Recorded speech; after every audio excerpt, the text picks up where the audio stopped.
Hey, thank you so much for joining with us on Other Things with Chris Clayton. And I'm so excited to have Chris on the show today.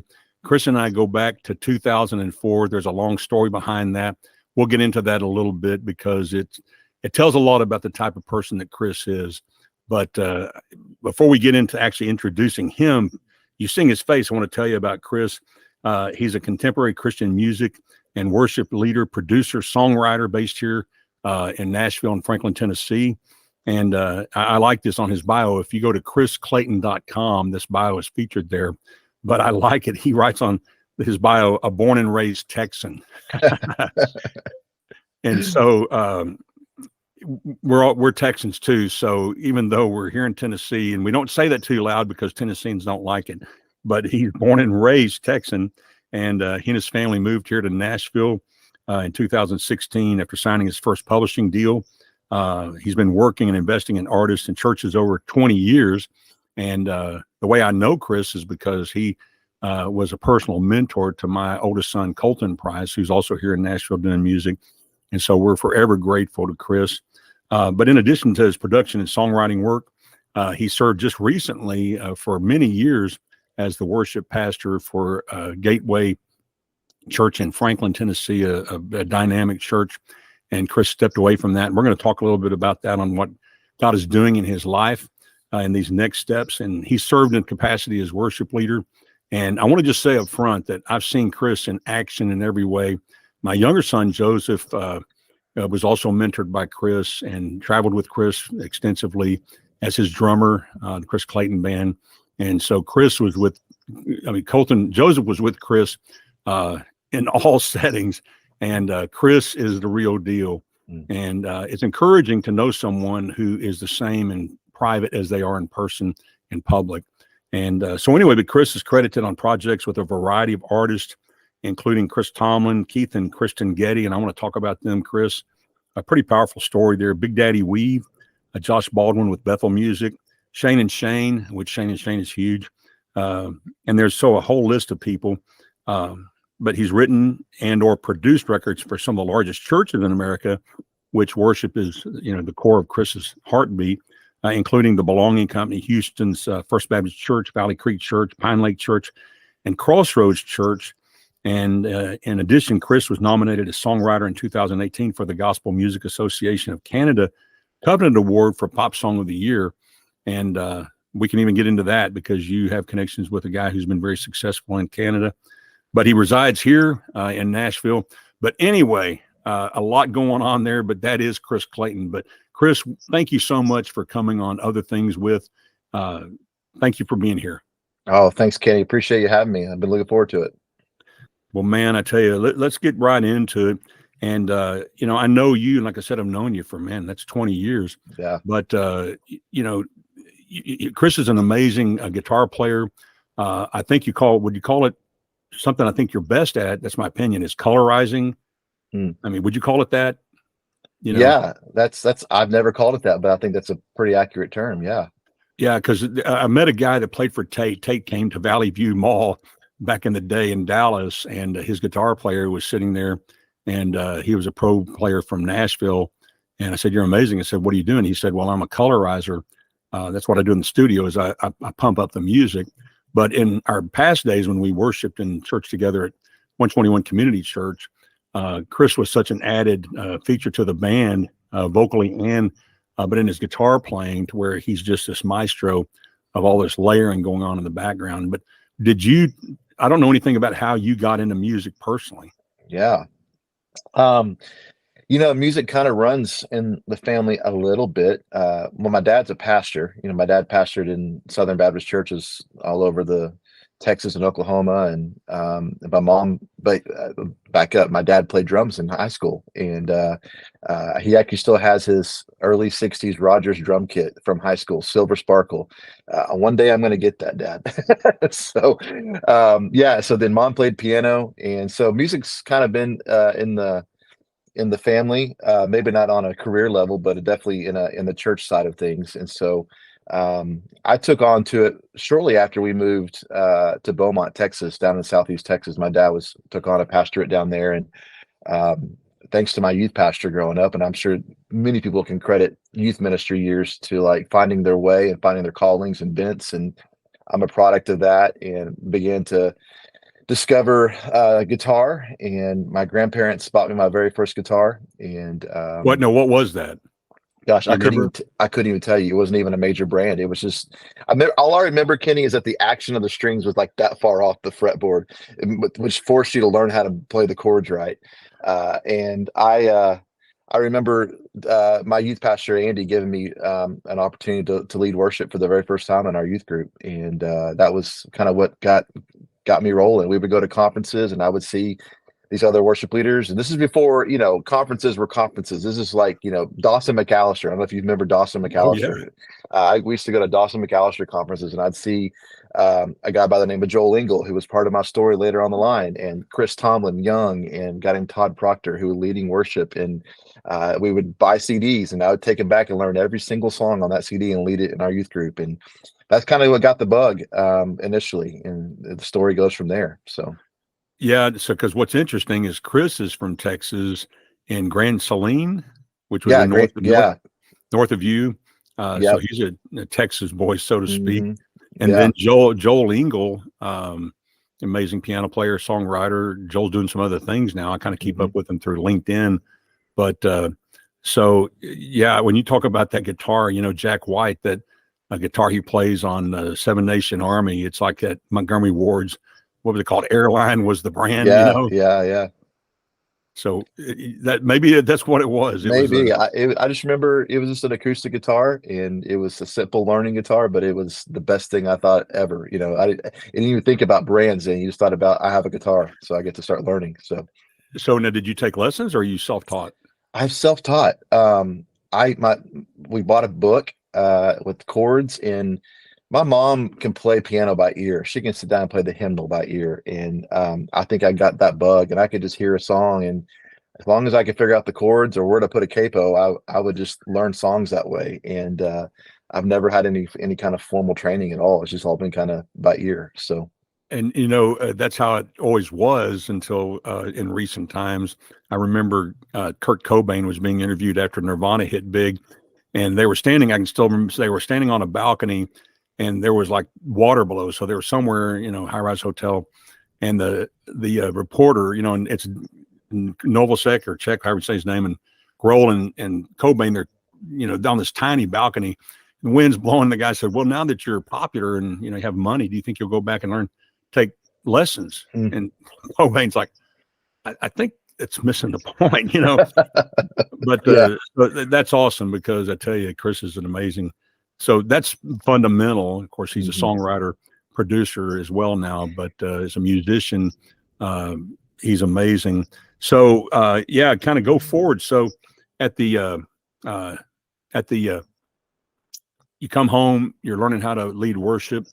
And let me interject here that one of the reasons why, my sons are the musicians they are, and Colton, the producer songwriter that he is because of Chris's personal investment. And I remember the night that Colton was invited, Chris was leading the youth worship on Wednesday nights at the church, and they needed a drummer. So Colton went to audition, and I came back and he did the worship for the youth, but then a position came open in the main service, and he auditioned, and he came back, and they said, "I'm not ready yet." And I'm like, at first I was like, "What?"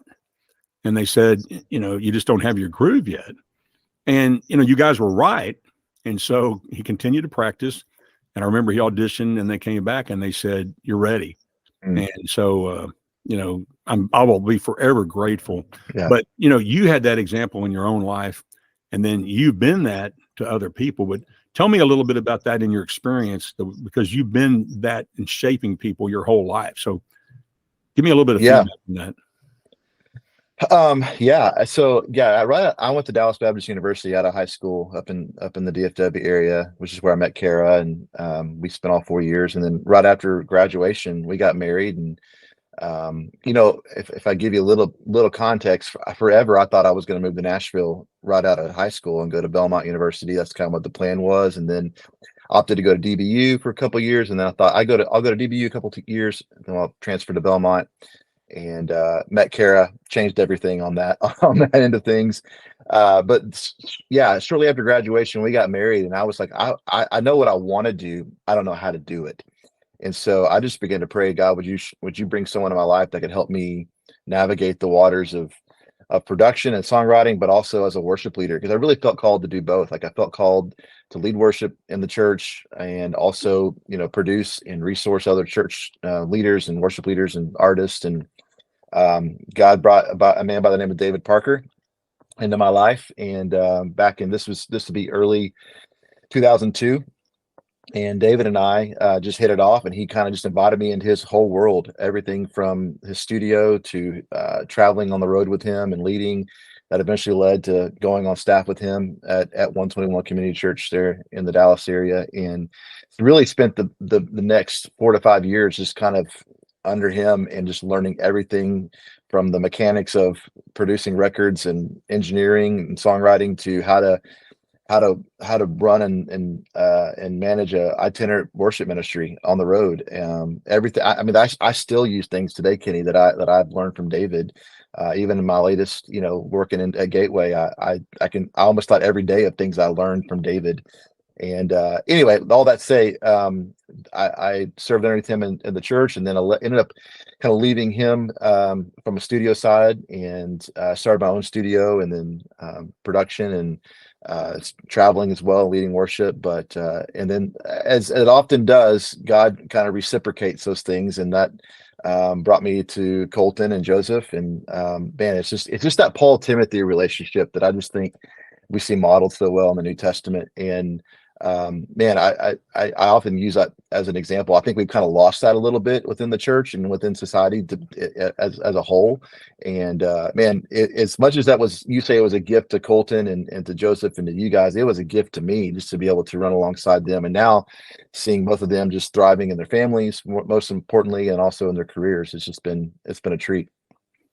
Yeah, and I tell you, to have men involved in your kids' lives who are legitimate, who love the Lord, who act it out, like I said, in private and in public, but then to take time to invest in them, because it does take time.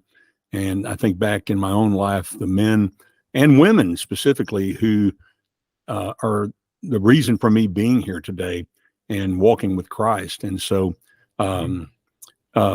just a tremendous opportunity. Let me ask you, in the work that you're doing, I noticed on what's her name here? I got it written down. To Natalie Lane. Yeah. Because amazing. I mean, she's got a ton of followers on Spotify. But you did some work with her recently, and I think, did you co-write a song? Did you produce it also, or did you just? Yeah. So yeah, Natalie and I have met almost a couple years ago now. We've written so many songs together, and she is just an amazing artist, amazing songwriter, amazing musician. She's got a master's degree in piano from Belmont, so that tells you anything of her caliber. I remember the first time we wrote together, she sat down, and I just told her later, I was like, I did not expect that to come out of you today. Like, that was just a treat, just to write with her. And yeah, so we ended up, she put out an EP back in the summer of last year in 23, and wrote one of the songs on there and produced it as well with her. And then we're already in the trenches of working on some new stuff that's going to release later this year as well. So yeah, and I tell you, and I hope I think it's a compliment, but some people may not like Sarah Bareilles, but she reminds me of Sarah Bareilles. I mean, not that she's copying her, but she has a strong voice. But then the fact that she has the piano skills, that in concert, I imagine she would be amazing, because her title of her degree is, I've never even heard of this, but a master's in commercial piano. I mean, that's upper level piano stuff. But to have that kind of capability, and then to be able to do that live would be amazing. But so I'm going to put some of these things in the show notes, because you can clock over, and I'll have the links for Chris's. He has a couple of Spotify channels, one on songwriting, but then also a Spotify channel for producing. So we'll make sure that that's in the hyperlinks. But anyway, so let's keep going here on your work with Keith and Kristen Getty. They have a huge amount of Spotify followers. And let me remind you folks that like in this type of algorithmic stuff, it's real individual followers. It's not, the computers that are doing the generation, but you've done a lot of work with them. So give me a little bit of background on your work with Keith and Kristen Getty. Yeah, man, that was a treat. Again, one of the things I've learned is just since moving to Nashville is, there are a lot of talented people and who work in this town, and that takes that's a huge part of the quote unquote formula of success, if you will. But I think having authentic relationships is probably the most important thing in this town. And yeah, my relationship with Keith and Kristen came out of a relationship with another producer, a guy by the name of Nathan Knuckles, who's become a friend over the years. And we ended up having coffee one day, and he said, "Hey, I'd love to give your name to the Getty's crew, and they're doing a new conference record, their new live record this year, and I've historically produced it in the past, but I'm not going to do this year. I think you do a great job at it." So was very honored, kind of humbled that they would ask, and they ended up contacting me, and yeah, we just wrapped it up right before the end of the year, and by the time this comes out, it will be out. It's a new live. It's called Sing, and it's a conference record they put out every year. So 18 songs on this record, and just some great modern hymns for the church, and and a lot of special guests like Chris Tomlin and City of Light from Australia, and Sandra McCracken, and a bunch of different artists along with them. So just really an honor to be a part of that record. Oh, so now, because they're actually from Northern Ireland, and I was looking at their bio on Spotify, so they have a home in Northern Ireland and a home here in Nashville. Yeah. So now, did you do the live recording, or did you have engineers that do that, or how? Yeah, so it was a very unique record. They did a world tour in 2023, and when you listen to the record, it's going to be tracks from all over the world. It's tracks from Belfast, Ireland, from Sydney, Australia, from Singapore, and then they did a conference. They do a worship conference every year here in Nashville, and that was back in September of last year. And we did a special pre-conference night at the Ryman. So we recorded live at the Ryman. And then we did I guess it was 2 or 3 days, full days of recording at Bridgestone Arena. And so that was the whole conference, and we captured so many songs, and then we just ended up picking kind of A&R in the record with them. So yeah, we brought in a whole team, a guy by the name of Danny Duncan and his team, who is an incredible engineer. He captured the record, but I was on site just, soaking it all up with all these amazing musicians, and kind of helping steer the ship with Danny. Wow. Now, so I did not know this about you, Chris. So you're talking the Ryman, the true mother church of country music. So y'all actually, so you were in the room live recording there and at Bridgestone. So that's a big deal. But as a side note, I went to take a tour of Ryman. I was here for a conference at First Baptist Church, Hendersonville. And so I thought, well, I'm here, I've got to go to the Ryman. So they were getting ready for, and I've told this story before, but they were getting ready for a gospel music night, and all the big names were going to be there. So I went up into the balcony because they had this big Yamaha, like the PMD-1 or whatever it's called. So anyway, that's awesome. So now, I guess, is the console recording always upstairs in the balcony, or where did y'all position? Yeah, so I wasn't, it's in, as far as like the Ryman, we actually just, there's not a lot of room backstage in the Ryman. If you've ever taken a tour, it's, just a few handful. There's multiple levels of dressing rooms and whatever, but we were right off the side of the stage. Everything is so, digital, and we basically just took a split off with a Cat5 cable basically into Danny's rig, and captured it on a couple of different laptops, one primary laptop and one redundant laptop in case the primary one went down. And so we were just on a little dressing room at Ryman, and then at Bridgestone we were actually in the Predators locker room for it. So we were back, kind of way backstage. We were with the broadcast because they live stream the conference. You can live stream the conference if you can't attend in person. And so we had a video feed, and then we just, again, Danny just had a couple of laptops and a couple Cat5 cables, and we captured over I think somewhere close to 200 tracks at the conference, all at once. Now, not every track was used for every song, but there was a lot of information going on. I think I walked away with close to 4 or 5 terabytes of information that after that conference. Now, am I understanding correctly? Because I didn't know this, but did they wrote the song with one other guy in Christ Alone? Yeah, so Keith wrote the song with Stuart Townend in Christ Alone, and yeah, that's actually on the new record. We did a kind of a reimagined version with City of Light, who's a worship band from Australia. So yeah, but that him and Keith wrote that. Yeah, which I mean, if anybody sings, if you go to church and you sing in worship, you've sung the song in Christ Alone, but they were singing it. And I thought, well, are they doing a cover? And then I looked it up, and he actually wrote it along with the person that Chris mentioned. Mm-hmm. So that's going to be awesome, and that should be well. Actually, I listened to it online, it's out there on Spotify. Mm-hmm. But that's awesome. It's exciting, isn't it, to see those types of things happen? Yeah, for sure. Just a real moment to be able to stand in places like Ryman and and get tracks from the Sydney Opera House where they did the Sydney Stop and all these others that came in, and just know those places were transformed into places of worship, and just to capture those moments was honoring. No, that's cool. So if you don't mind me asking, who did the final mix on this Yeah. album? A guy by the name of Warren David. Warren is to give you context, I met Warren.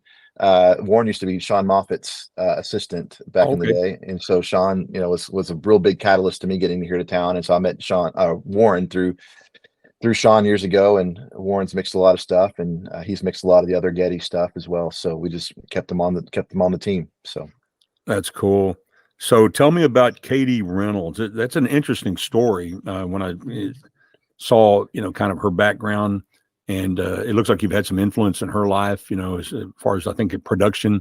Mm-hmm. But if you want to share anything about that, I think it's kind of a cool story. Yeah.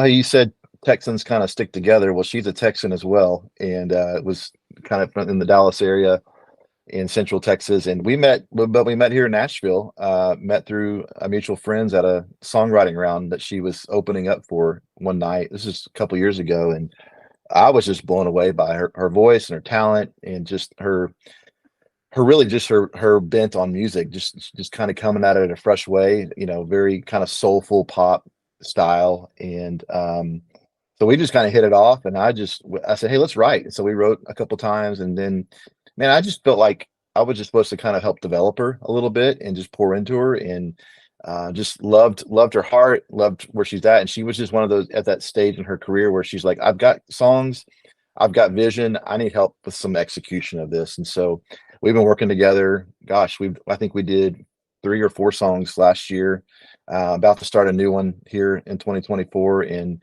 yeah, I'm proud of her. I'm proud of the music we've done, that we put out. And it's just, it's just fun to pour into someone who has got some great talent, and to see kind of their platform to do ministry and just elevate and reach more people, and see just her grow in so many areas. So that's been fun to watch with Katie. Now, I thought I saw a picture. I can't find it, but with Darlene, is it Zesh? Check. How do you say that? Check, like write a check. Oh, really? Okay, yeah. I didn't know. But yep. Now, have you been doing some work with her? Am I remembering correctly? Yeah, I got a call. She's doing a record where she's kind of redoing some of her really just impactful worship songs, including "Shout to the Lord," which we all know Darlene from Shout to the writer and kind of main worship leader for Shout to the Lord. And she's doing kind of a reimagined album of some of her, more impactful, bigger worship songs. And so she was in the States, in Nashville, and her and her husband Mark they helped start a church years ago called Hope Unlimited Church. And there's a campus here in the Thompson Station, Spring Hill area of Nashville.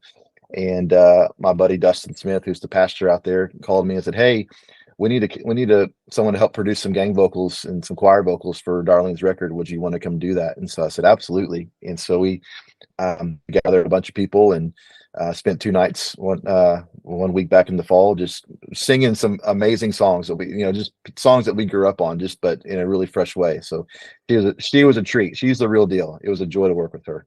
Well, and those watching may not know, but she was the worship leader for years and years with Hillsong, wasn't she? Yeah, with Hillsong. Mm-hmm.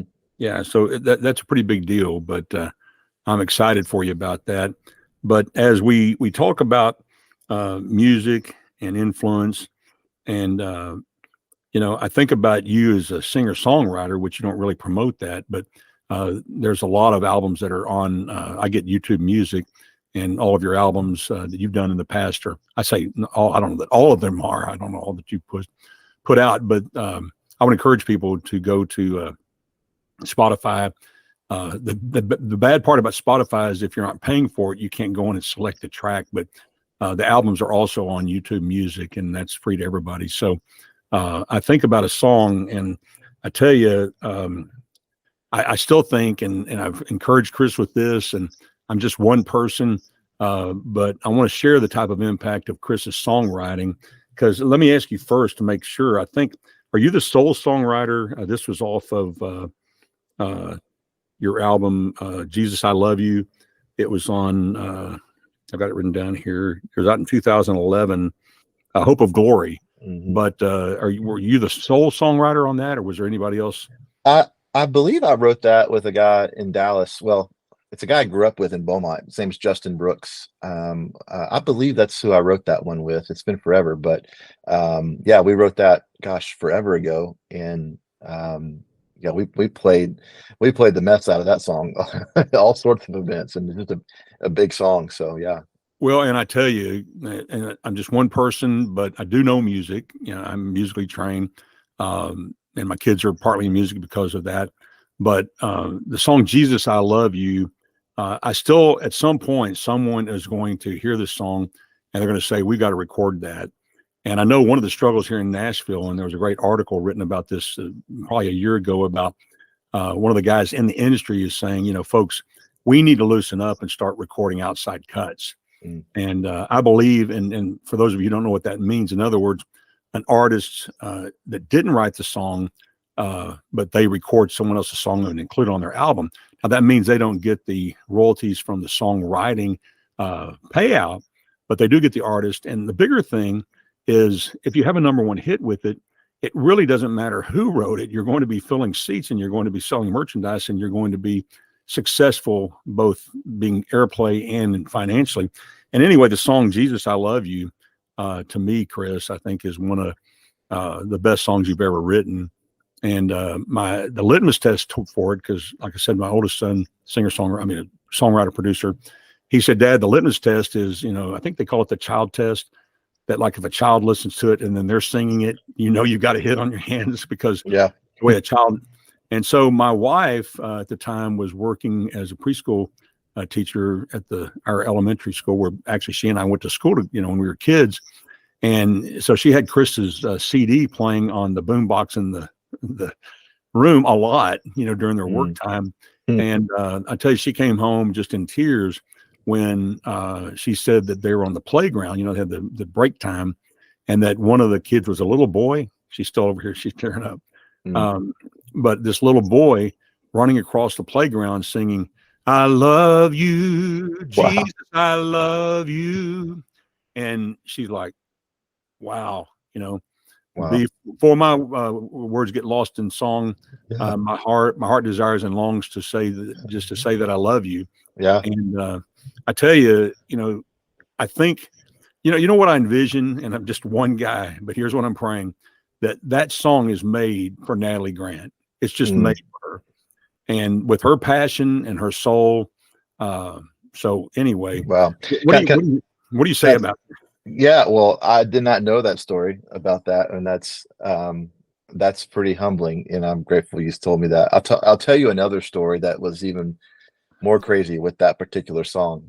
Kara and I, my wife, we went to Cambodia back in 2012, I believe it was, on a mission trip with our church with 121, and we had a family over there who was serving as kind of missionaries, a guy named Alf Evans. I don't know if you remember Alf or not, and but Alf and his wife and family were serving over there, and Alf is a worship leader and plays guitar, and it's just a crazy guy. I love that guy. And he said, hey, he called me up. We went to this loft at the top of this place we were doing ministry that day, and it was recovery area for our home for girls who had been trafficked, human trafficked, and they would come out of that, and this was a place for them to heal and learn a skill and all that stuff. And so part of that was through a Christian lens and through gospel lens. And so Alf did worship every day for these girls, and he would do that song, Jesus I Love You, and they taught him how to lead it in Khmer, their native language. And so when we were there, he said, "Come here, I want to show you something." And he gathered all these girls around, and they started singing that chorus, "Jesus I Love You," in Khmer. And you talk about losing it. I lost it, and then I quickly grabbed my phone and I recorded it. I still to this day have it on my phone of them singing the song, chorus, that was crafted probably in a bedroom somewhere on the other side of the world in another language. And the first time that ever happened was that, and that was pretty surreal. Now, that's awesome, but it speaks to the power of music. It speaks to the power of music to heal and transform. And this song, I mean, is pure gospel, but it's done in such a way to where it's the full proclamation. And I think about a guy named T. Ray Grandstaff. And T. Ray, I was a youth pastor in Greenwood, Arkansas. He was already out of the youth group and was going to Brown University playing football, but a dynamic guy. He's now, he's been with the Fellowship of Christian Athletes forever. He was the state director for Arkansas. I don't know if he's moved up but anyway, he, in closing prayer, because he was going back to school, and I went over to his house to see him. And we're standing out. His parents had a tennis court in Greenwood, Arkansas, which was elite. But said, "Well, Kenny," he said, before we go, can I pray with you?" And I said, "Sure." And he said, "Well, can we hold hands?" And I thought, well, this is awkward. I'm out on a tennis court and it's out, on the street. And it's like, okay. Well, but at the end, he said, "Jesus, I just want to tell you, I love you." And, that I'm so, and it made me feel uncomfortable. It's the first time I'd ever heard a man tell Jesus that they loved him. And it transformed my life, and being able to tell Jesus personally, openly in prayer, that I love him. So I think it's a dynamic song. And is there any memory you have about, and I know you've written a bunch of songs, but in that one particular, where did that come from? Did it just, in your soul welling up, or what? Gosh, I don't even remember where it came from. I remember the first time we led it as a band. We were doing a See You at the Pole rally in Burleson, Texas. And for those that may not be familiar with that, every See at the Pole was a big student gathering around literally the flagpole every morning. It's one morning in September every year. And traditionally the churches would just do rallies and, big worship nights and outreach nights. And we would do a lot of those. And we were kind of beginning to test some of the songs for that Hope of Glory record. And because my band played on the record and we would write all the parts. And I said, "Hey, let's try this." And we literally just played it. And I remember that the student pastor who put it on that night, he said, "If you don't do that song, you're going to miss a big deal. It's going to be a big miss tonight." And somehow we squeaked it out, even though we had never played it together. And it kind of became this mainstay as part of that record. So it's awesome. I'm going to have a link to that song in particular, which will also get you to Chris Clayton, his personal music, his own recordings as a recording artist. But it'll also give you, I won't take time to play it now, but I tell you, you will want to check that out after listening or watching this program. And by the way, let me say that this program is available on YouTube, but also we upload it as an audio podcast on our monologue audio website for gwot.rocks, God, the World, and Other Things. So this will be available also just in audio only. So if you're traveling on a trip or on your way to work, so check that out. But I want to ask you a little bit about your family. I tell you, I think a testimony of God's faithfulness and what Chris has modeled to me, my family, is he's got 5 children and a wife. And so that makes 7 people. And Chris was very successful in the Dallas-Fort Worth area and doing quite well from there, but made the decision, as I said, back in, I guess it was 16, to move here. And, you had 4 children then, and then adopted Cambry, and we're going to talk about that a little bit.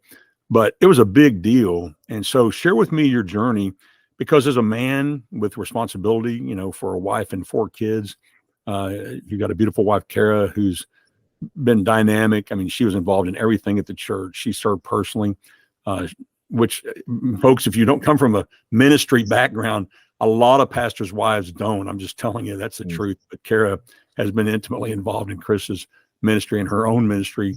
But so tell me about that when you made that commitment to pack up, sell your home, come here. I mean, tell me a little bit about that spiritual journey for you and your family. Absolutely. Yeah, it was moving to Nashville was like I said earlier, it was a dream of college, Chris, and I feel like the Lord said it's not a no, but it's a not right now type answer. And fast forward to 2015, and we'd been doing itinerant ministry on the road, leading worship, production, and writing there in the Dallas-Fort Worth area. And I had signed my first publishing deal with a guy by the name of Michael Farron and with Integrity Music. It was kind of a joint venture with them. And I wrestled because I was like, I think we're supposed to move to Nashville, but who moves to Nashville at age 38 with 4 kids? You know, it was just one of those things of like, that sounds very irresponsible at the time. And, but the more we kept praying about it and thinking about it, the more I feel like the Lord just kept affirming it. And we'd spend the rest of the podcast talking about that whole journey, but it was just, affirmation after affirmation after affirmation that we were supposed to go. But probably the one I remember the most was I walked in one day in April of 2016 to our kitchen. My studio was at our house at the time, and I was just frustrated. I just felt like nothing was going right, and but yet a lot of things were going right in Nashville, but for whatever reason, things weren't going right in Texas. And I walked in, Kara was at the kitchen sink, and I just stopped her and I said, "I think we're supposed to move to Nashville." And she just started bawling. And I was like, "Nope, we're not supposed to move to Nashville." And he said, "I've been waiting for you to come tell me that for a good couple of months because the Lord told me we were supposed to move to Nashville, but I wanted to honor your leadership and have him tell you first, and then we would pray over it." And I said, "Well, I think we're supposed to move to Nashville." And so we made that decision. And, you know, we moved in October of 2016. We put our house in the market in September. It sold within 24 hours. This is before the hot market of what we're used to having. Sold over asking price, you know, almost sight unseen, just one of those God things of God just, and then we didn't have a house in Nashville. So we had to quickly buy a house in Nashville. And, you know, we started a whole journey here. But I tell you, the cool thing, Kenny, about moving here and what God's been showing me lately is that while we moved here for what I was doing in terms of music and ministry, it's been fun to watch what the Lord is doing in my family as a result of moving here. You mentioned Cambry. You know, we moved to Nashville with 4 boys.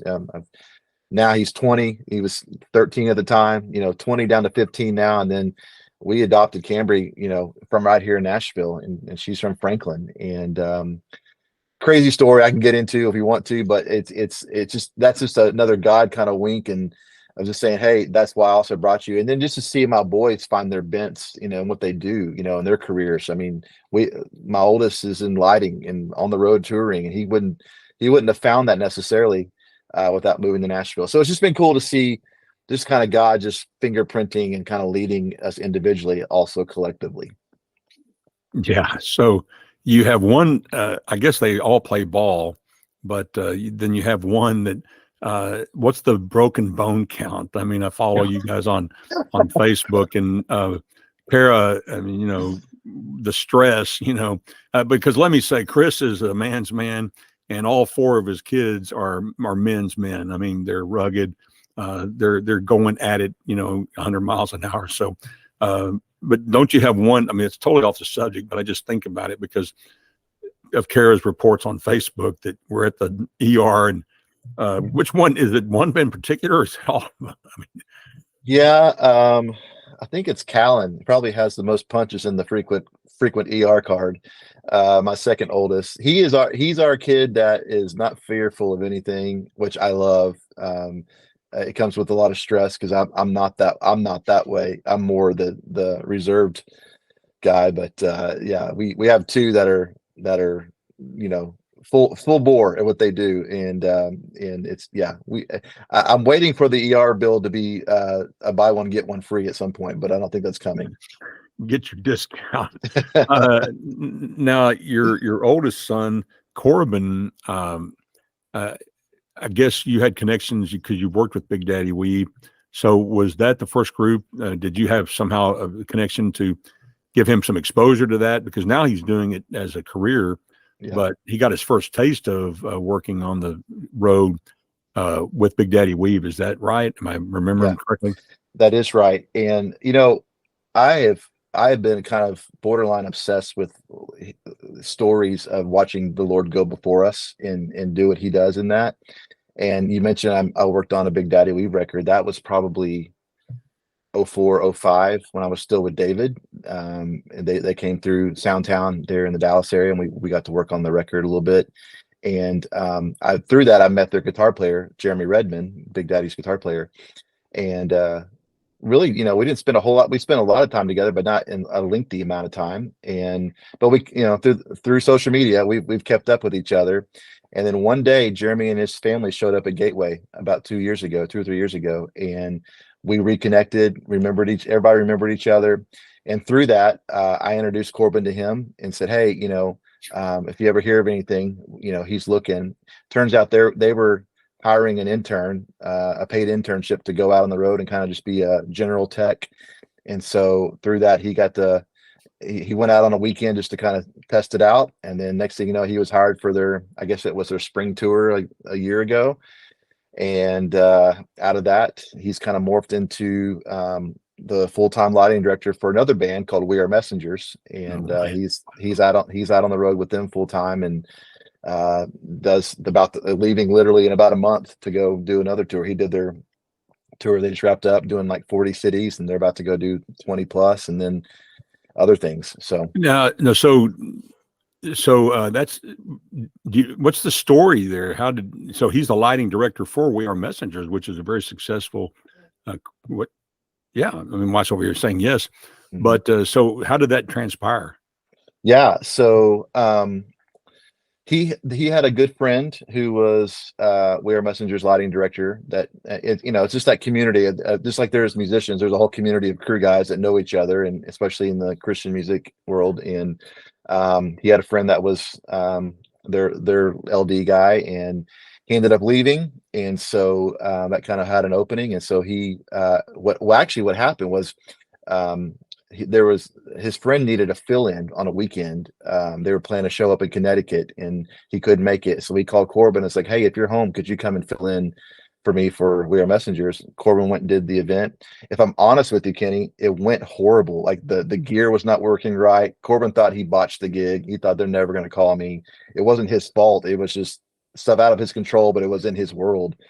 And it wasn't probably, I don't know, less than a few months later that he got a call from We Are Messengers management saying, "Hey, we have an opening, and Darren would love for you to be a part of the team." And he's like, "Absolutely." And as they say, the rest is history. And he's been with them, I guess, a good 6 months now, and did all the summer festival dates, and then did the fall tour. And like I said, they're about to go out on the spring tour. And I think there's rumors of even Europe sometime later this year. So oh man, Mom's going to be worrying now, but yeah. Well, that's praise the Lord, man. That's just affirmation about God's hand on his life, and the things that he's interested in, and it's happening. Man, that's exciting. But tell me a little bit, let's share with our viewing audience about Cambry, a little bit your journey there, and encouragement. I tell you, from all the stuff that is posted to Facebook with Mom and the kids, very quickly Cambry became the sibling leader. Because though she may be the smallest and the youngest, I have a feeling that she dominates. So share a little bit with people about your journey in adoption and your love for Cambry. Yeah, you were spot on, Kenny. She has become that person in a really fun way. Kara and I had always, when we were dating in college at DBU, when we started getting serious, one of the things that came up in conversation was both of our desires to adopt. That's that's been huge in my heart from a long time, and it was huge on her heart. And when we started talking, it was like, okay, this is unique, and let's see what the Lord has. We thought forever, even after getting married, that we would adopt internationally. And we quickly found out, back through my youth pastor growing up in Beaumont, really opened our eyes to just this. There's so many kids in our own backyard domestically here, wherever you live, that have a broken situation and need a home. And he adopted his daughter, and so that really kind of opened our eyes, and we're like, okay, maybe that's what the Lord has for us. And we're also a real big I'm a huge fan of Stephen Curtis Chapman, and I've loved watching their journey with their kids, and even their ministry, Show Hope. And um all that to say, when we were living in Texas, we even had a house, and we even had an extra bedroom we would call the sister's room, that was just prepared for her, that one day that we have no idea when and how and where she's going to come from, or he's going to come from. We didn't know it was going to be a girl. We just, whoever they come from, that this is going to be their room. So we started the foster to adopt, or fostering, training in Texas. We didn't get very far before we moved to Nashville. That training doesn't cross Texas, to state lines, and so we thought, well, we'll have to start over. Let's pray through that. And fast forward to right before the summer of 18, and we felt, okay, we've been here long enough. We've established some residency, some rhythm. Let's look into this fostering idea and see if that maybe is what the Lord's going to use to lead us to adoption. And so we were about to start the journey in that. And one day, back in June of 18, I got we had, well, let me back up. We had a kind of get together with some friends over at some other friend's house, and just a kind of a pool party cookout thing, no agenda, just hang out. And we got to spend some time with an older couple that was at Gateway, and we shared our story, this very story I just shared with you, just kind of our desire to adopt. And they really thought that was special, unique, that God had something for us, prayed over us, encouraged us. And that was on a Saturday. Fast forward to a Monday, and I get a phone call from that gentleman, from the guy that we were talking to, out of the couple. And he said, hey, crazy enough, I just got a phone call from some friends of ours, and said that their daughter just gave birth to a little baby girl here in Franklin. They didn't know she was pregnant, and they can't keep the baby. And so immediately the Lord put you on our mind, and didn't know maybe if you wanted to adopt this baby. And I tell you, Kenny, I stood at my studio, and I don't remember anything of the conversation other than saying, I think I need to talk to my wife about this. and I hung up the phone, and I realized they're on their way to come get me. We were going to the Ryman that night to go see a show. And I was like, okay, they're coming to get me. Do I tell them, do I tell Kara the boys now, or do I tell them after we get home? And I said, I don't really want to distract the night. So I'm going to tell them when we get home. So we did the show. We went to the show, which I remember nothing of, because all I can think of is my potential future daughter is lying in a little hospital bed just down the road in Nashville from the venue. And we go to the show, we get home. By the time everybody's settled in bed, it's close to 1 a.m. And I'm brushing my teeth. Kara's in bed. And I go, hey, before you go to bed, I need to talk to you about something. And she's like, well, can we talk about it in the morning? I'm like, nope, we sure can't. And I told her the story. And of course, she just loses it. And her first words were, that's our daughter. And she just knew. And we began the process. And she was born on that Sunday, on Father's Day of 16. And by that Friday of that following week, we brought her home from the hospital. That's amazing, because I mean, that's been, how many years ago is that? 8? Yeah, 5. She's 5 years. She's 5.5 now. Wow. I mean, she looks older than 5. Oh yeah. I mean, yeah. well, that's exciting. And I tell you, I have to make the tie-in that as Christians, every one of us are adopted into God's family. And so adoption is a part of who we are. And when someone, I'm just enamored at what Chris and Kara did, and the fact they already had four children, working as a worship pastor, a producer, songwriter. and all of that. And then, hearing, I didn't know that, Chris, that this has been a longing in y'all's heart for a long time. That's Texan talk. We say y'all and ball. Bawling means to cry your eyes out. I don't, but, it's an encouraging story. And I tell you, Chris, as you were sharing the story about your son and then about Cambry, and this kind of happens really, it's almost every YouTube show we do, all of a sudden at a point, it's just, I feel the Lord, it's like kind of a warmth, and it's a sensation. It's real, the presence of the Lord. And, I see this reoccurring theme in your life that's manifested in both people that poured into you and then you pouring into my kids, but then pouring into your own kids. And then now they're going and doing likewise. And then your adoption of Cambry, and you're pouring into her and giving her a different life, a life where she knows Jesus, and, her needs are met and she's loved and wanted. So, you know what I'm saying? It's like, I don't even know how to describe it, but it's almost like I'm watching you in your room, and it's sort of just this, like, the presence. I mean, God's with us always, but something is happening there to where I celebrate that. Yeah. In your life. You mentioned adoption, and how that parallels with the gospel. And that was the first thing that Kara and I just were excited about, that one day when we get to tell her, when she gets to fully understand her adoption story, that we get to parallel that with prayerfully her time that she comes to know Jesus, and how we all been adopted. She's been adopted twice now. It's just one of those things. And I'll tell you this, Ken, I just thought about this. The first picture I ever saw Cambry was emailed to me from her birth grandfather, and Colton was in the room when I opened that email, and it was there when I saw the very first picture of Cambry. I didn't know that. Yeah, I just remembered that. Yeah, that's awesome. So, do y'all have a working relationship with her biological parents, or what's it? Yeah, it's a really cool situation. Her Cambry's birth grandparents went to go to Gateway, and the grandfather has since passed away, but the birth grandmother is still there. And so we would see her every week. And they I say this in a loving, kind way, they don't want to have anything to do with her in terms of just her interaction. They're excited and just blessing us with her, and obviously, and just what we as her parents now, but they just love loving on her from afar. And yeah, it's just been a great relationship. Sure. And I think that's sometimes wise, but just the fact to know that they know where the child is, and that she's being well cared for and loved, that's huge. Yeah. But we kind of got heavy there, which is good.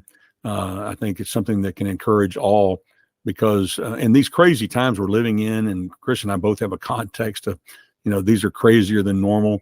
But we need to hear the message of God's faithfulness, and a man of strength like Chris, who's done hard things in following the Lord, and God has provided and blessed him every step of the way.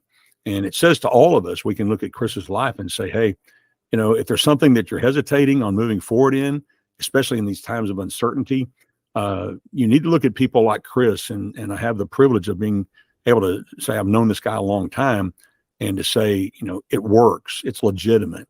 And you can move forward in hope. You can take those risks.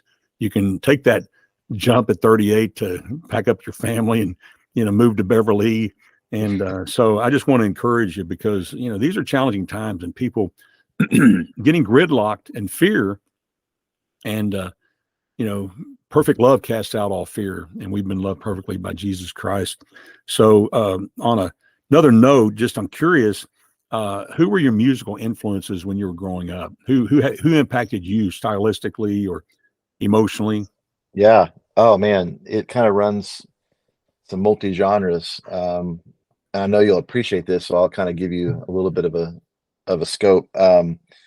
I grew up on Southern gospel a lot. My parents played it in the car, and so I kind of joked that I learned harmony by the Cathedral Quartet and all those guys. You know what I mean? Just I feel like that's kind of how I got my vocal chops and understanding that.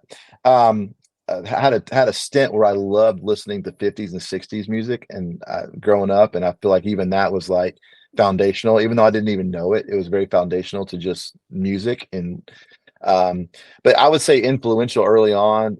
I mentioned him earlier. Stephen Curtis is and is an influence. Kind of one of those bucket list guys of people I'd love to work with one day, write with, even just go to dinner with, type thing.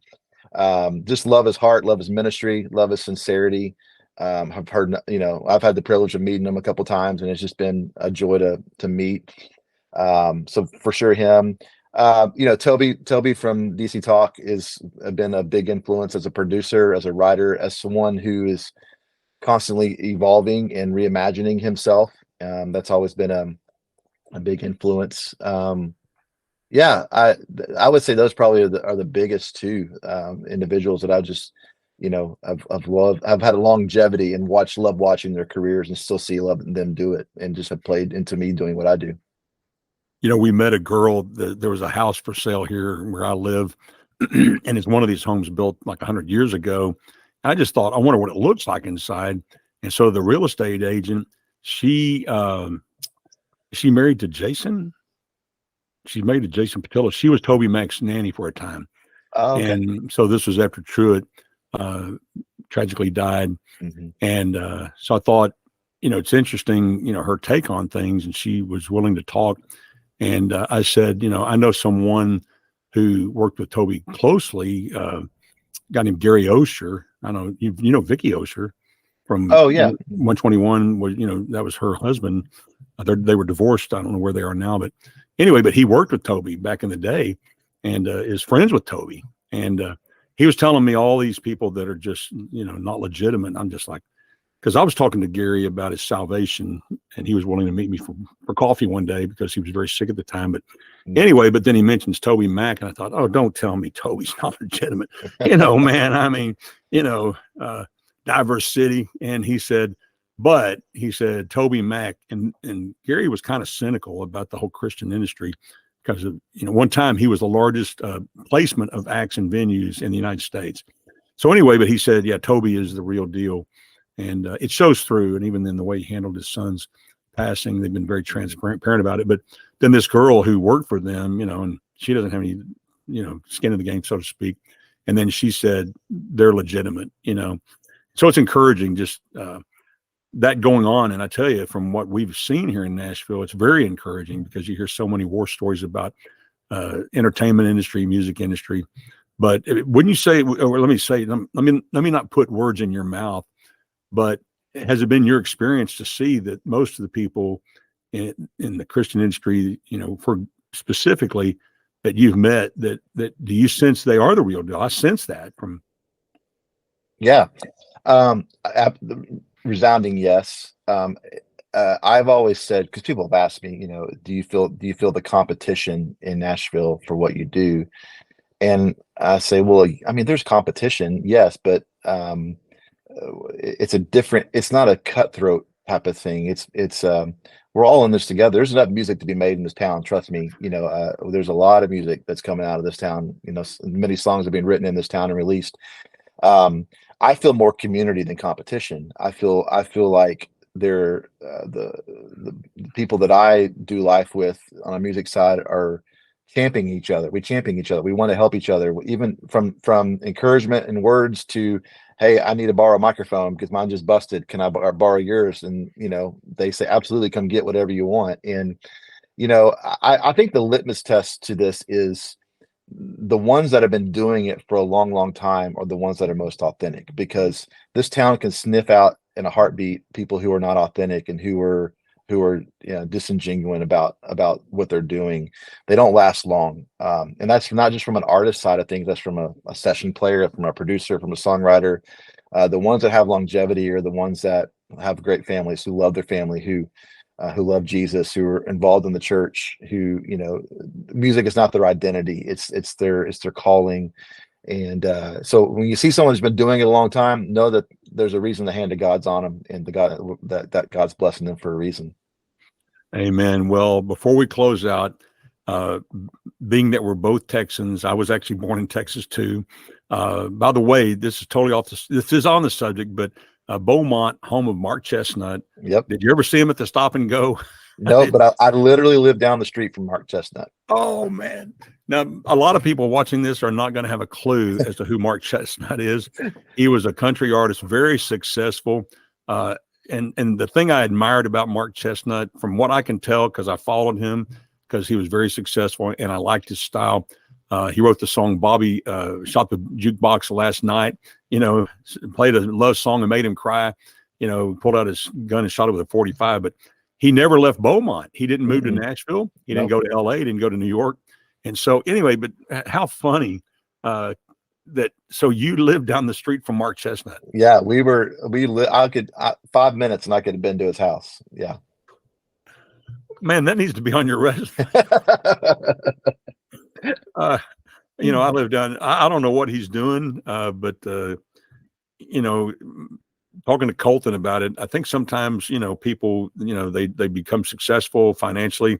It frees them up to do other things. And like you said, music is their calling. It's their ministry. If you're Christian and you're in the Christian industry, but people also have other interests. So I respect that. But how funny. Because as when you told me that you're from Beaumont, I'm going, wait, there's a famous musician from Beaumont. And, I could get snide and say, like they said about Jesus, does anything good come out of Beaumont? Because it's a coastal town. It's a coastal town, right? Yeah. And ironically enough, George Jones came out of that area, Janis Joplin, and then ZZ Top. Well, that's right. ZZ Top did come out of, so the joke about Beaumont though, is just growing up in Texas, Beaumont was, like I said, it's, any water town's always a little bit rougher, kind of industrial because of all the refineries and stuff down there. But well, that's awesome. But so as we close out, I remember when you got your first. Did you get a Traeger, a grill? Yeah. And so I got to ask you because Will Denton was on the program, and Will knows David Parker, and when he told the story on the program that every time he'd go into Dallas, Fort Worth, he went back to the sandwich shop that David took him to. Anyway, so Will's gotten into smoking. So how is that going for you, my friend? First of all, I remember that sandwich shop. It was called the sandwich was called the Sopranos Hero. We all got it. NYPD Deli, Euless, Texas. I can tell you exactly where it's at. Well, wait. Okay, stop right there. Stop. So were you around then? I mean, yes. Okay. Yes. Just pause for the talking about your smoking. Yeah. So now, were you still on staff at 121 then? This is pre 121. This is pre 121 for both David and I. This is probably David went on staff at 07, I believe. So this has been 05, 06. And and then even afterwards, we would bring it. No, this is before David was on staff. We were at First Euless for a while in the studio, and even after we moved to the Hurst, Texas location, we still bring in Will and Stephen Lawicki and all these other Nashville guys. That's a whole nother connection to even helping me move here. Just knowing those guys. So. Well, okay, so I remember Soundtown because then David moved out of First Baptist Church Euless and then over into Bedford and had a studio upstairs because Colton, when he first started, David still had the space. So, but then what was y'all's connection to guys like Will Denton? I mean, how did that even, how did they find you or whatever? Yeah. So, we moved out of First Euless. We actually moved to Hurst. There was a location in Hurst, and we had a two-story studio, a B room upstairs. David's room was downstairs. Joel Engel was the connection to these Nashville guys. So a guy by the name of Stephen Lawicki, who's still a producer and songwriter and guitar player here in town, connected with Joel. And through that, Joel said, hey, I want to use some Nashville guys on my next record. He'd used all Texas guys or a couple guys from Oklahoma and would come in and play. He wanted a different feel and different sound. So he hooked up with Steven, and then through that, he's like, hey, I've got this guy named Will Denton. I knew who Will Denton was from the DC Talk of Stephen Curtis days, obviously. I was a fanboy, and so I was like, the Will Denton's coming. and then he brought another guy to come and play bass, from Nashville. And so in that, David just loved the synergy that we had. And so we'd bring him in for records that made sense budget wise. We'd bring him in, and they'd come and play on records. They played on some, like a Billy Foot record or a couple Billy Foot records. He's a Texas worship guy for a while, and gosh, we used him a lot. And so through that, yeah, we just kind of became friends. And I talked to Will the other day, not too long ago. We shot text to each other. So I tell you, folks, that again, back in the day, they used to do a game on the college campus called 7 Degrees of Separation from Kevin Bacon. And the more, even in just the few shows we've done, it's interesting how all these people are connected to where Chris Clayton and David Parker have a recording studio. And the irony is that I was on staff at First Baptist Church Euless here a few years ago, and we had a space. It was room 131 on the downstairs floor of 450,000 square feet of space. And I went in and I thought, well, this is kind of interesting. And somebody told me, well, this used to be a recording studio. A guy named David Parker had Soundtown here. And I said, this is where David started. So he was in the church and they were letting him use the space. But it's funny, Chris, because where the recording booth was at when you entered, we left that intact and we turned that into a snack bar. And I used that as a conference room. We blacked the ceiling was blacked out. We didn't, enclose the ceiling, and we had cafe tables, and it became the favorite room. And so when I left that staff position there, they cannibalized it. Everybody wanted that space. Wow. But to know that you guys were there, and yeah, it was in Hurst. It was on Pipeline Road, Soundtown. I think the location, the 2-story building. Mm-hmm. So a small world. And then Will Denton, and that is crazy. Well, I'll share this real quick. We did some really significant records in that Euless, First Baptist Euless spot. We did the first Shane and Shane record there. Psalms was recorded there. No, wait. So stop. Wait right there. Now, how do you know? How were you connecting with Shane and Shane back then? What? Yeah.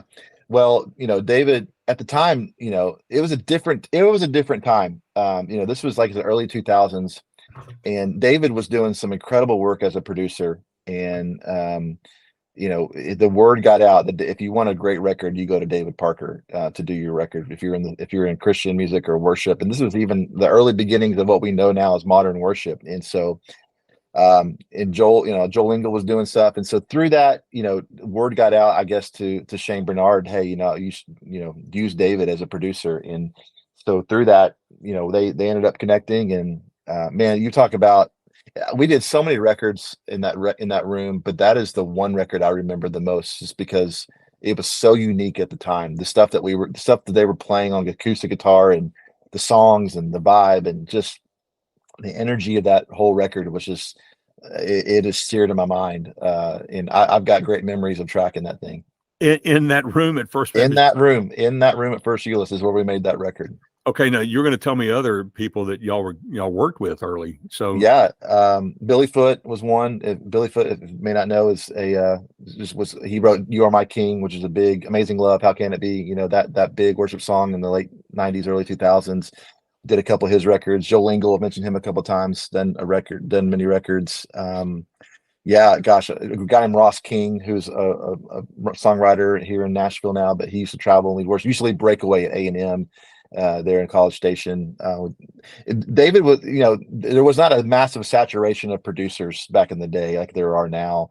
It was a little bit more of a barrier to entry to get into it with the gear and technology, unlike today where a few $100s can get you in wearing the title of producer. But it wasn't the gear that made David successful. It was his heart and his desire to just pour into great artists and do really great work. And so it's just those were fun days. You don't know you're in the good old days till you look back and go, those were the good old days. Now my mind's firing here, and I'm not one to prolong things. I know you probably have other things to do, but don't let me forget, because I want to talk about David, where he is right now, but then also it just flew through my mind something else you said.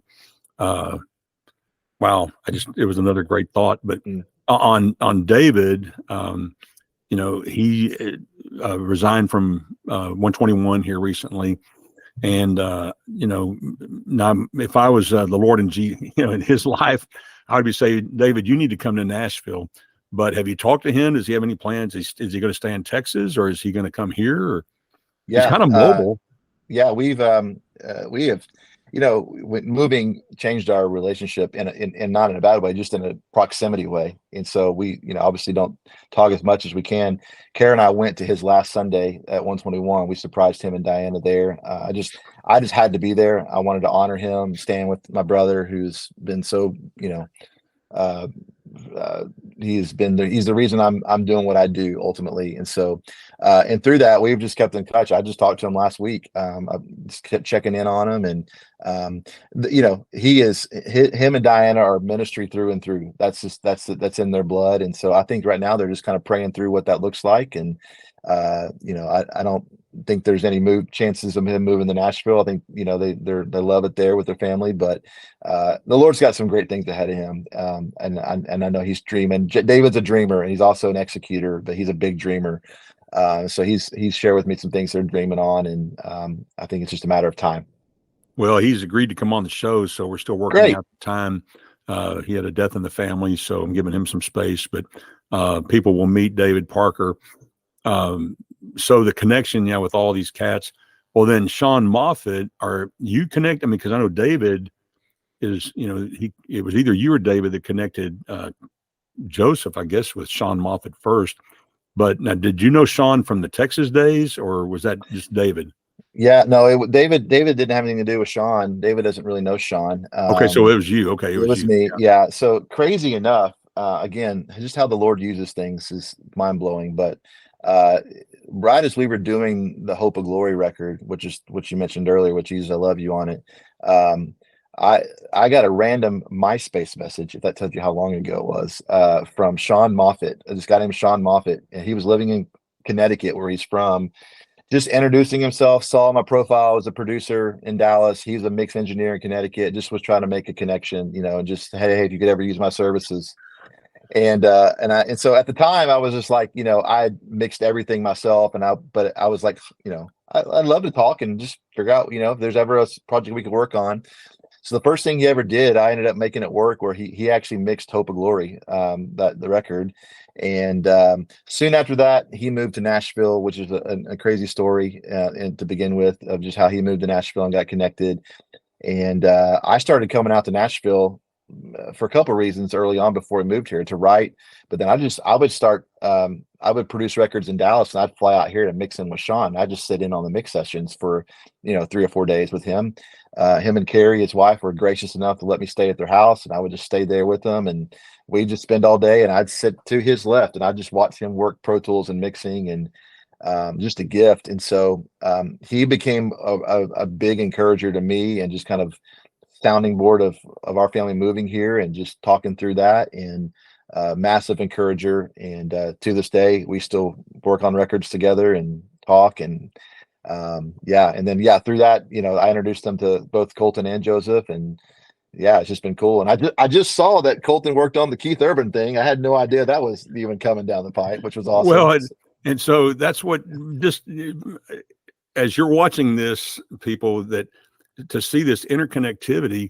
And so Sean is in Connecticut now. Then Jonathan Mason was on the show, I guess, last. Actually, I've got another one from another show I've got to finish, editing. But Jonathan was the first person he met in Nashville was Sean. Because Sean was connected with people in his church in was he Massachusetts? Was he? Yeah, he's in Massachusetts. Yeah. And so they said, well, there's a guy that you need to meet down there. And so that's how Jonathan got to Nashville, was through Sean. But then you knew Sean from him reaching out to you through MySpace.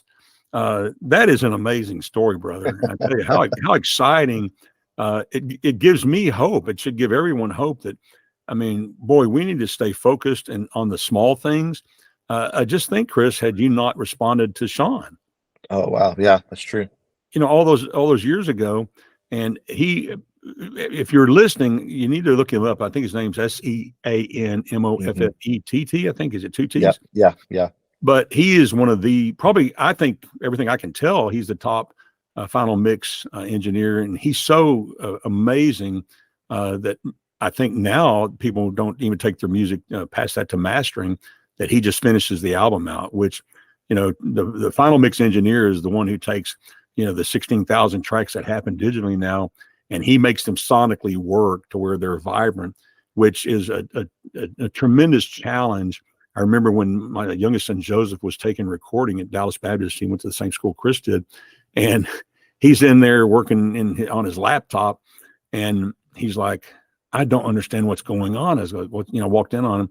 I said, "What's wrong?" And he goes, "Well, I need more vocal." He says, "But I need the horns to come up, but then I'm clipping, which means he's distorting. I don't know." He's like, "I don't know what I'm supposed to do about this, And then all of a sudden you realize, like Gautier, when he had that song, Somebody I Used to Know, Mm-hmm. it sounds real simple, but man, he's got like a couple of hundred tracks going on that makes that simple sound. And the master, that he is in the studio. So that is so cool. Wow. Yeah. Yeah. MySpace, for those of you who don't know MySpace, it was the original social media. So, but I tell you, it's that's profound. I'm telling you, that gets me pumped up. So I'm sorry I got sidetracked because all these things that are popping in my head. But so back on your smoking now. I've seen some stuff.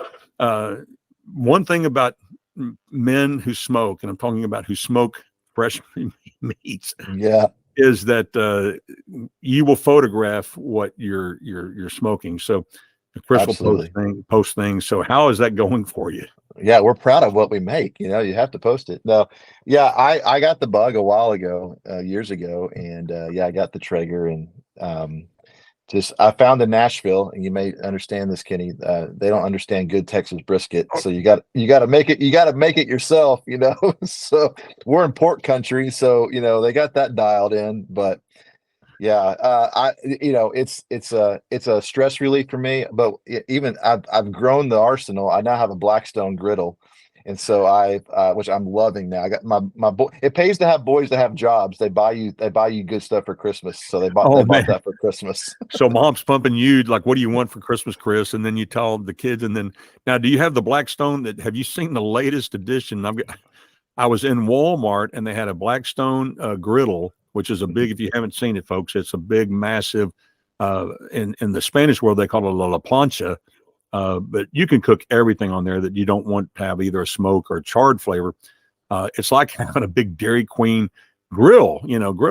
So have you seen or maybe you have it, but they have a new one that has 4 air fryers underneath.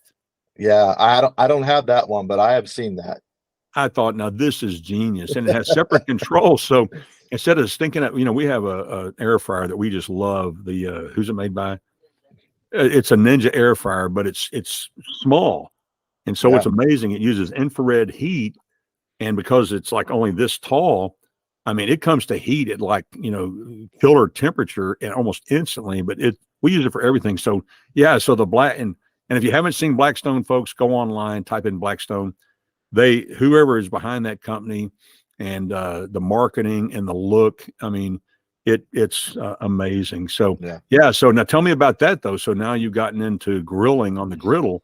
Yeah, it's I joke the reason they bought it is because they're going to benefit from it, and so now I scour YouTube and find all these recipes, and I have all sorts of links and folders on my browser now, and so they're begging me to make this, and so it's a learning curve. I'm learning some things on it, but that's just it's a side hobby, and it's a little stress relief for me just to get outside and cook something. So there you go. I tell you, our next door neighbor in Greenwood, Arkansas, James Franks, and the way our house was situated, we were on a cul-de-sac, and so his yard came all the way to the back, and because it kind of bent out, and his he was in part of the pie. And one day I look out the back, with a picture window, and it's cold, it's freezing cold, and I see smoke, coming up. And I thought, what in the world's going on? And it was early morning, and there's a guy standing over there, and he's, in sweats and a hoodie, and the hoodie's pulled up and gloves, and he's facing away from me, and he's looking at this fire that's burning on the ground. It's not even that was before fire pits. And I thought, what is he doing? And he just stood out there and, for a long time with this little fire back in the corner of the yard, right by my house. And so later, and I didn't really know him that well at the time. And I said, James, I saw you out back, at the fire pit. Were you burning trash? And he said, no. And I said, well, what were you doing?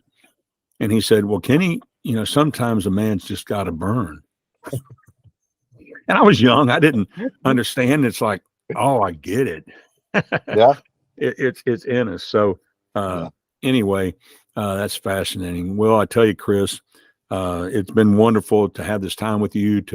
I've known you a long time, but like I told you before you came on, but there's things I don't know about you, and it's been very encouraging today. I tell you, I always ask people if they want to share something, to impart to people. And I wanted to share what Chris sent back to me. I said, if there was one piece of advice you could impart to the audience, what would it be? And Chris wrote to me, he said, do great work, serve people, stay humble, and let God lead. And I think Chris's life models that. So, Chris, thank you so much for being with us today. Well, I really appreciate it. I love you guys, love the Price family, and just honored to be a part, Kenny. Thank you. Well, you're welcome. We love you. And I tell you, folks, with that, we bid you peace.